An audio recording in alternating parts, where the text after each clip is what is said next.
Meu nome é Matheus, tenho 25 anos, sou publicitário e drag queen. E meu nome artístico é Matt, que na verdade é um apelido que meus amigos me chamavam, e acabou que ficou sendo esse meu nome artístico mesmo.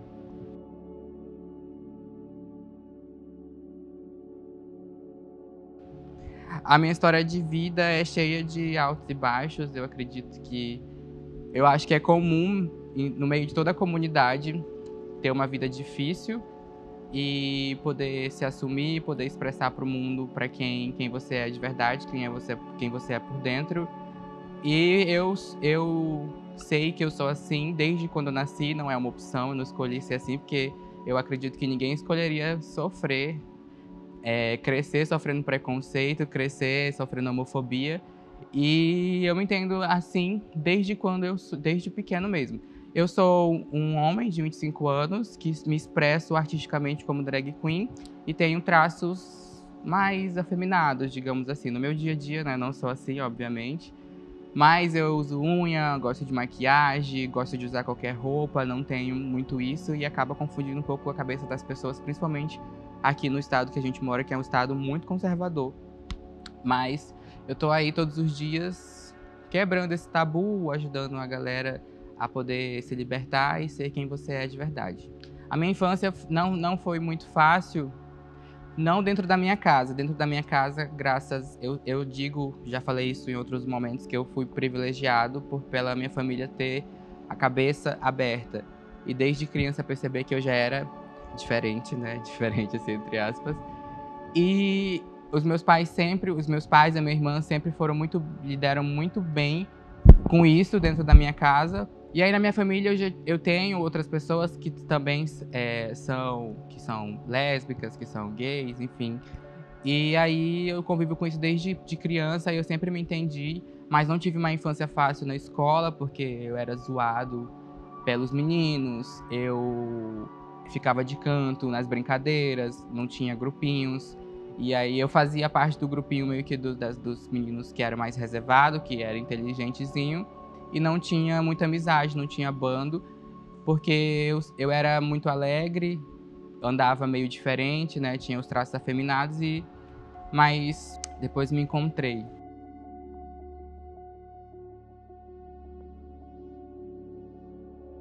Minha vida do mercado de trabalho começou muito cedo, com 13 anos de idade. 13, 14 anos de idade eu trabalhava como jovem aprendiz. Meus pais me colocaram para começar a trabalhar desde cedo. Eu não tive uma vida muito fácil. A minha família era muito humilde. A nossa vida era muito humilde, mas nunca faltou nada. Meus pais sempre batalharam muito para a gente conseguir ter um futuro bom. E insistiram muito na educação também. Eu e a minha irmã, a gente conseguiu estudar, meus pais conseguiram estudar. E aí hoje a gente tem uma vida muito boa que às vezes chega a parecer um sonho. Com tudo que a gente conquistou e a gente vem conquistando com muito esforço. E quando fala de mercado de trabalho,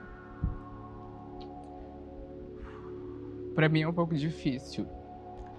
Eu tenho competência como profissional na minha área para assumir grandes cargos, mas eu já levei muitos nãos por eu ser exatamente assim, como vocês estão assistindo, como vocês estão vendo aqui. Já deixei de assumir uma gerência, um cargo importante, por eu ser muito gay, por eu falar muito de gay e por eu ter uma vida publicamente gay. E isso mexeu muito comigo e na questão da saúde mental, porque isso inclusive é coisa que eu nunca falei publicamente, como eu tô meio que falando agora, porque é difícil você passar por isso e você assumir isso, que você deixou de assumir um cargo importante no trabalho porque você é gay. E às vezes as pessoas acham que isso não acontece ainda.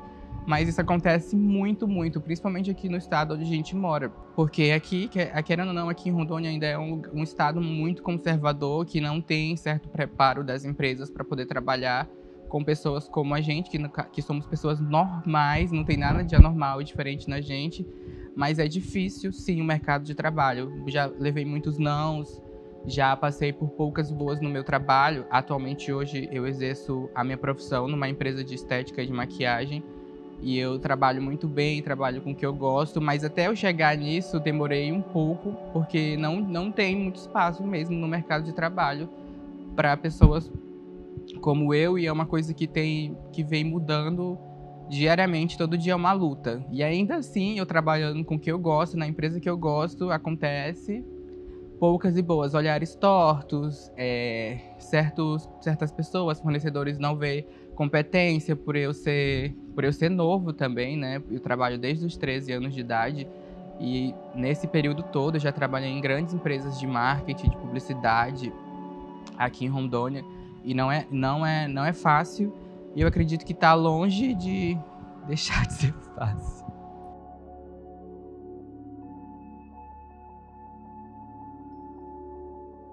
A minha vida como artista começou porque desde muito novo eu sou muito alegre, sabe? Eu gostava, antigamente não tinha tanto acesso à internet, à informação assim, mas eu sempre gostava de assistir televisão. E eu via aquela coisa de moda, eu via aquela coisa de maquiagem, eu me interessava muito, muito por isso. Mas como a gente tinha uma vida muito simples, não tinha tanto acesso a esses grandes eventos. Mas aí eu fui crescendo, as coisas foram acontecendo, melhorando, como eu falei. E aí eu cheguei a fazer umas viagens, morei um tempo fora, no Rio de Janeiro, que eu fui tentar a vida e fazer um período da minha faculdade lá. E cheguei lá, parece assim, que o mundo se abriu, que meus olhos se encantaram com as possibilidades de eu poder ser quem eu queria ser dentro de mim, entendeu? Eu fiquei muito à vontade para me assumir, fiquei muito à vontade para eu me expressar. E aí eu conheci, de fato, o mundo da maquiagem. E aí, num prédio que eu morava atores de teatro e drag queens. E aí acabei que quando eu coloquei a peruca pela primeira vez na minha cabeça, me encantei. Aí eu comprei minha primeira peruca de R$ 10. Acho que toda drag, todo artista que se transforma, que se monta, começa com uma peruca dessas de carnaval, mesmo de R$ 10. E pra mim é a coisa mais maravilhosa do mundo. E depois de 5 anos eu ainda tenho essa peruca guardada, viu? E aí foi quando começou esse meu lado. E aí foi um outro momento difícil que eu encontrei, trelado a isso, porque a minha família achou que eu queria mudar de sexo. Porque eu comecei a ficar mais afeminada, eu comecei a querer colocar unha, eu comecei sabe, a me expressar mais, a usar maquiagem, ter roupas femininas no guarda-roupa. E aí eu passei por um momento difícil internamente e também de até fazer minha família entender isso, que minha mãe meio que se desesperou e meu pai ficou depressivo por um tempo porque ele achou que eu queria mudar de sexo. E aí, não que isso fosse um problema pra mim, e não é um problema pra mim, né? Só que a fazer as pessoas mais velhas e a família entender que dentro do LGBTQIA+, existe uma comunidade inteira que não é só gay e sapatão. Isso foi difícil. E aí, mas assim, com o tempo eu vi que a minha mãe começou a estudar sobre isso. Veio a Pablo Vittar, vou citar esse exemplo, mas antes da Pablo Vittar vieram vários artistas que são muito importantes para o momento que a gente está vivendo hoje. Mas a Pablo Vittar veio assim no momento que eu estava me descobrindo também. E aí esse boom todo gerou mais interesse das pessoas em querer estudar mais sobre isso, né? Querendo ou não, foi a quebra de um tabu muito grande no Brasil e no mundo isso. E aí eu vi minha família, minha irmã, minha mãe meio que se entrosando mais nesse meio comigo e entendendo o meu lado de que não, ele é gay, é homem, mas ele trabalha assim, hoje eu ganho dinheiro, eu conquisto muitas coisas exatamente assim como eu tô. Uma vez eu cheguei aqui, onde a gente tá, no trabalho da minha mãe há muito tempo, acho que foi em 2017 ou 2018. Aí eu cheguei no trabalho pra vir buscar ela e ela tava lá no computador dela. Saiu do computador e quando eu peguei o computador, ela tava pesquisando sobre a vida do Pablo Vittar e quem era o Pablo Vittar. E aí eu vi aquilo e quando eu vi eu fiquei assim, em estado de choque, não sabia o que. Eu fiquei, caraca, por que ela tá pesquisando isso? E aí, pra mim, foi marcante. E a partir daí, a nossa vida mudou completamente dentro de casa, mas assim, nas ruas, foi bem difícil. Já corri na parada de ônibus, de cara querendo me bater por eu ser afeminado, indo pra faculdade. Já apanhei em festa, já apanhei em carnaval. Já deixei de ter relacionamentos por causa de ser assim. E do lado, por trás desse brilho todo que a gente coloca na internet, que a gente coloca nos palcos, coloca no show, tem momentos muito difíceis. E amigos meus já apanharam pra me defender. Mas assim, tamo aí fazendo. E eu não vou parar.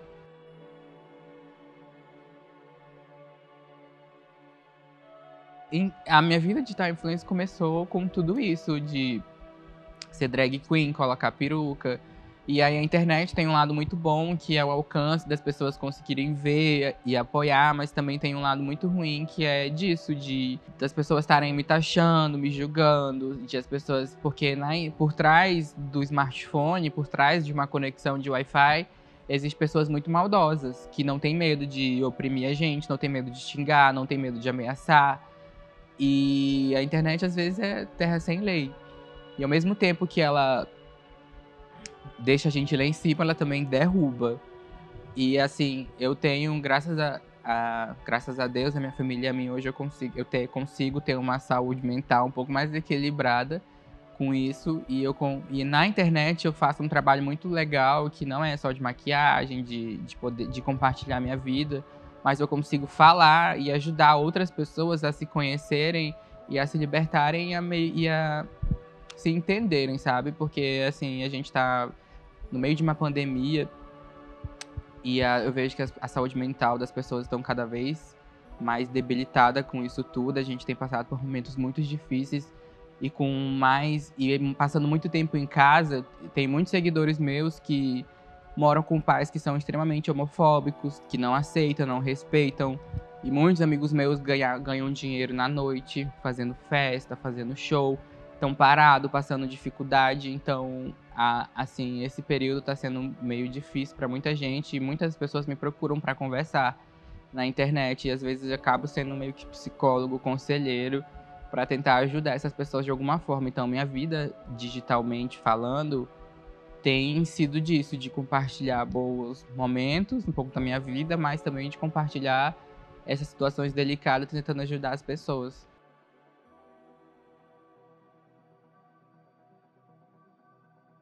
Tá, é um pouco difícil falar de saúde no meio da pandemia, que no momento que a gente está de pessoas dividindo opiniões, apoiando situações que para uns são completamente erradas. Acho que todo mundo está vivendo ao extremo nesse momento de que ninguém esperava, né? E a saúde mental tá difícil ter equilíbrio, tá difícil ter acesso à informação, por mais que todo dia a gente seja bombardeado de informação, bombardeado de coisa, noticiário, jornal, internet. Às vezes tudo isso acaba sendo um pouco tóxico demais pra gente. E trabalhar com isso também, se você não tem um equilíbrio, se você não consegue tirar um descanso, acaba sendo muito pesado. E eu sofri um pouquinho nessa pandemia, mas consegui conquistar muitas coisas também.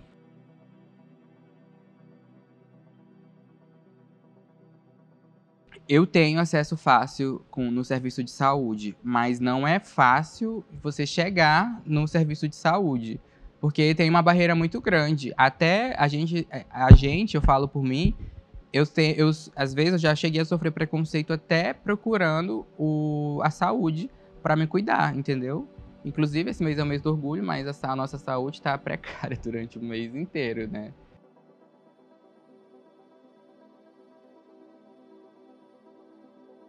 Olha, não só eu, mas toda a comunidade, primeiramente, acima de tudo, teria que ter mais respeito e empatia de alguns profissionais de saúde, de alguns meios de comunicação, para saber lidar e tratar todas as pessoas da comunidade, né? Não só falando de mim, agora falando na comunidade geral. Eu já vi gente sofrendo preconceito dentro de hospital, procurando ajuda. E geralmente quando a pessoa vai procurar ajuda, tanto no postinho quanto numa clínica, é porque ela não tá legal. E ainda chegar lá no ambiente que já tem uma energia bem pesada e passar por tudo isso é bem complicado, é bem difícil. E não adianta, eu acho, só a gente fazer campanhas, a gente falar, a gente publicar, o Ministério da Saúde vir, as organizações não governamentais vir, as instituições vir, mas chega lá na prática, não é tudo isso, e a gente sabe que é bem difícil. E nesse momento que tá todo mundo vivendo com sangue assim nos olhos, eu acho que a gente poderia ter um pouco mais de respeito e empatia mesmo com na questão da saúde.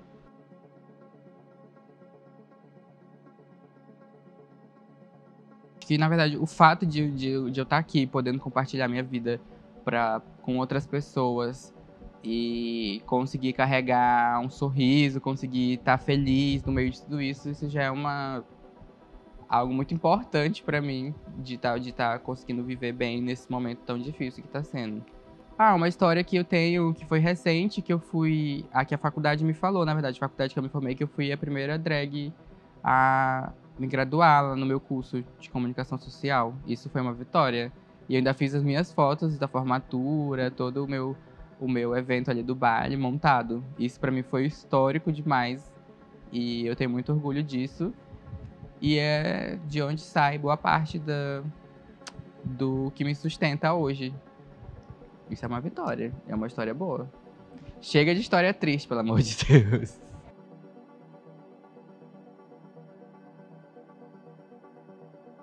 Eu queria dizer pra você que tá assistindo esses vídeos que estão passando aqui, um pouco da minha história, que você não deixasse de acreditar nos seus objetivos, nos seus sonhos. Por mais que sua vida esteja difícil, que você esteja passando por um momento que você acha que não tem mais solução, meu filho, tem sim. Acredite no seu potencial. Acredite que nós que somos assim, a gente consegue tirar força de onde a gente nem imagina que a gente tem força. Então, por favor, calma, respira, que vai dar certo, você vai conseguir ter sua vida melhor, sem ter que provar nada pra ninguém, primeiramente provando pra você mesmo que você é capaz de ser o que você quiser. E tamo aí.